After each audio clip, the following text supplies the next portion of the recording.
আর কোনোদিন আমরা যদি চাই এই লাশের চেহারা দেখতে কোনোদিন কেউ পারবে না। এজন্য আপনাদেরকে বলে যাই, আমাদের দাদা ছিল, আজকে আমাদের দাদা দুনিয়াতে নাই। আমাদের নানা ছিল, আজকে দুনিয়াতে আমার নানা নাই। অনেকের বাবা দুনিয়ার জমিনে ছিল, আজকে আমাদের বাবা অনেকের হারায় গেছে। এজন্য আপনাদেরকে আমি এই জানাজা থেকে একটা মেসেজ দিয়ে যেতে চাই।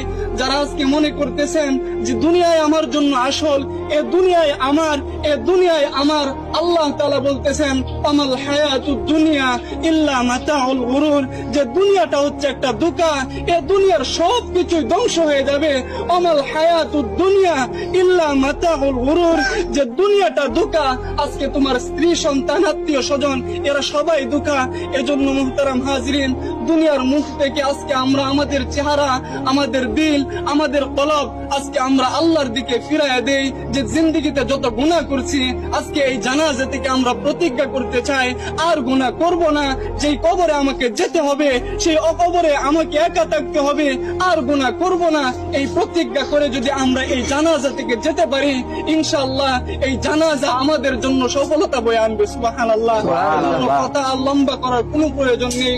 অনেকেই আত্মীয় স্বজন আছে, তারা কথা বলবেন। এই জানাজাই হচ্ছে আমাদের জন্য সবচাইতে বড় সবক, কথা ঠিক না? আল্লাহ তাআলা আমাদেরকে যে কথাগুলো বলছে সকলকে বুঝার তৌফিক দান করুক। সকল বলে আমিন।